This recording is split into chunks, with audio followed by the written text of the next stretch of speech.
Imagine making a decision that could change the rest of your life. Maybe it's a career. Maybe it's a relationship. Maybe it's a dream you've been chasing for years. Now imagine standing there and having absolutely no idea which choice is right. You pray. Nothing. You wait. Nothing. You ask God for a sign. Still nothing. So what do you do when you genuinely don't know what to do? Because the Bible gives an answer, but it's probably not the answer you're expecting. The answer isn't what most people think. When most people don't know what to do, they stop moving.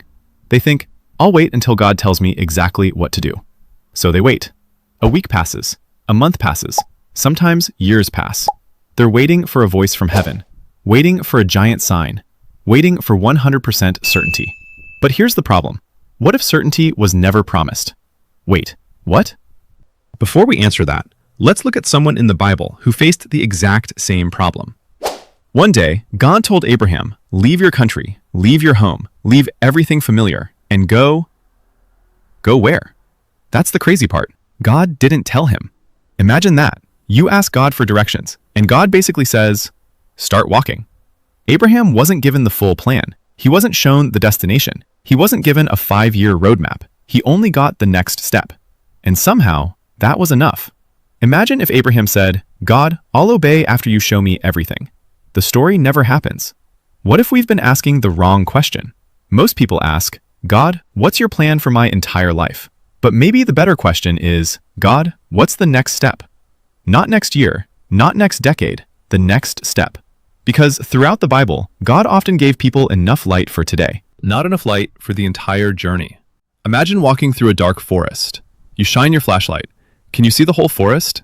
No, you only see a few steps ahead. But that's enough to keep moving. And every step reveals another step, and another, and another. Faith often works the same way. But then another question appears. What if you take the wrong step? What if you make the wrong decision? What if you mess everything up? Let's be honest, sometimes we're not confused. We're afraid. Afraid of failure, afraid of regret, afraid of choosing the wrong path.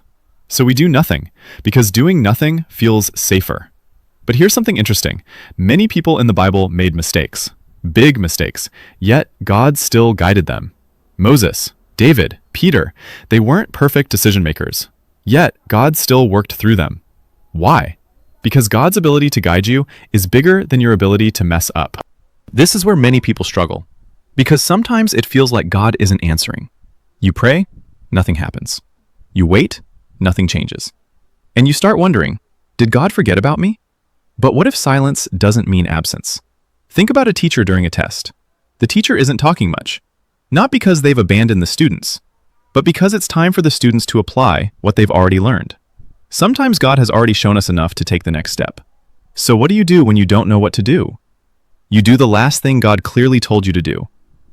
Pray. Keep praying. Be faithful. Keep being faithful. Work diligently.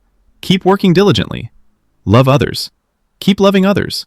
You don't need a special revelation to obey what God has already revealed. Imagine standing on a dark road. You can only see 3 steps ahead. Not 30, not 300, just 3. Most people stand still because they want to see the entire road.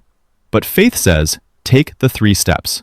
And when you do, you'll see the next 3, and then the next, and then the next. Maybe the reason God hasn't shown you the whole path is because you're only meant to take the next step. Not the 10th, not the 100th, the next one. Because faith isn't knowing the entire journey. It's trusting God enough to move when you can only see a little bit ahead. Your next step is more important than your full plan. Subscribe for more Bible lessons explained simply.